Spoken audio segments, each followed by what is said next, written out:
আজকের যে ভিডিওটি নিয়ে আমি আপনাদের মধ্যে উপস্থিত হয়েছি, ভিডিওটি অতীব গুরুত্বপূর্ণ ভিডিও। আমি আপনাদের কাছে অনুরোধ করব ভিডিওটা কেউ স্কিপ না করে পুরোপুরি ভিডিওটা দেখবেন।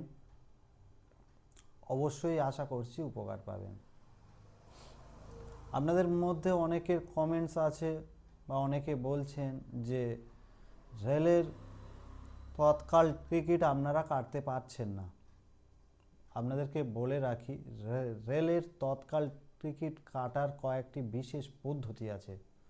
আপনি সেই পদ্ধতি অবলম্বন না করলে আর যাই হোক অন্তত রেলের তৎকাল টিকিট বুক করতে পারবেন না। তো আপনাকে রেলের তৎকাল টিকিট বুক করতে হলে কি করতে হবে, আপনাকে মাথায় রাখতে হবে কি না যে 10:55 পর্যন্ত আপনি ওয়েবসাইট লগ ইন হয়ে যাবেন। রেলের যে অরিজিনাল আইআরসিটিসির যে ওয়েবসাইট আছে সেই ওয়েবসাইটে আপনি লগ ইন হয়ে যাবেন। লগ ইন হওয়ার আগে মাথায় রাখতে হবে আপনি যে কাস্টমারদের টিকিট আপনি বুক করবেন সেই কাস্টমারদের আধার কার্ড নিয়ে তাদের প্যাসেঞ্জারের যে নাম সেটাকে আগে থেকে আপনি মডিফাই, যে আপনার প্রোফাইল যে সেকশন আছে আপনার মডিফাই লিস্টে তাদের নামগুলো আপনি আগে এন্ট্রি করে রাখবেন। এতে করে আপনার সুবিধা কি হবে, আপনি যখন টিকিট কাটবেন আলাদা করে আপনার নাম এন্ট্রি করতে হবে না। তো আপনি 10:55-তে লগ ইন হয়ে আছেন, 11:02 বা 3 সেকেন্ডের পরে আপনি টিকিট কাটার জন্য সার্চ করবেন।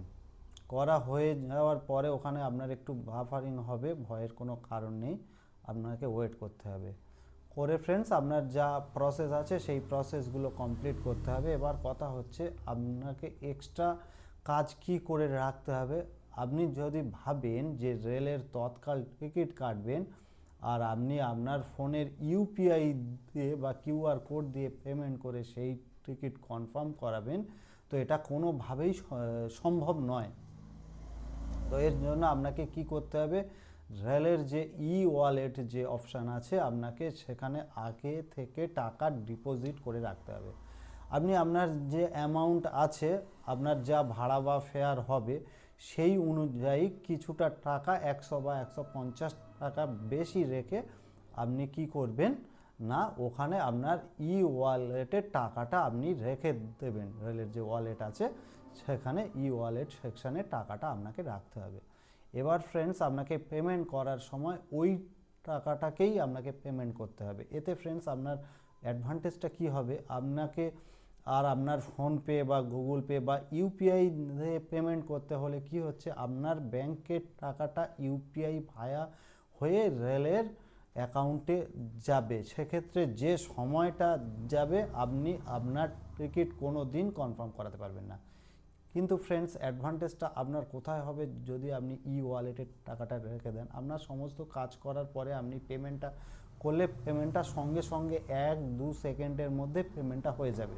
কিন্তু আপনি আপনার যদি রেলের ই ওয়ালেটের টাকাটা না রাখেন, রেলের যে ওয়ালেট আছে সেখানে যদি টাকাটা আপনি না রাখেন, আপনার ওখানে পেমেন্টটা হতে মিনিমাম 45 সেকেন্ড থেকে 50 সেকেন্ড বা 1 মিনিট সময় আপনার বেরিয়ে যাবে। সেক্ষেত্রে আপনার সমস্যাটা কি হবে, আপনি কিন্তু কনফার্ম সিট পাবেন না। আপনার টিকিট বুকিং হয়ে যাবে, সমস্ত কিছু হয়ে যাবে, কিন্তু ফ্রেন্ডস আপনার টিকিটটা 18, 20 বা 30 এরকম ওয়েটিংয়ে চলে আসবে।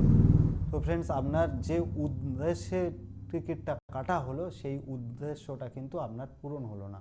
তো আশা করি আমি আপনাদেরকে বোঝাতে পেরেছি। এই যে প্রসেসটা আমি আপনাদেরকে বললাম, এই প্রসেসে একবার কাটবেন বা কয়েকবার চেষ্টা করবেন। আশা করছি আপনাদের টিকিট অবশ্যই কনফার্ম করতে পারবেন এবং তৎকাল টিকিট অবশ্যই রিজার্ভেশন করতে পারবেন। Thank you.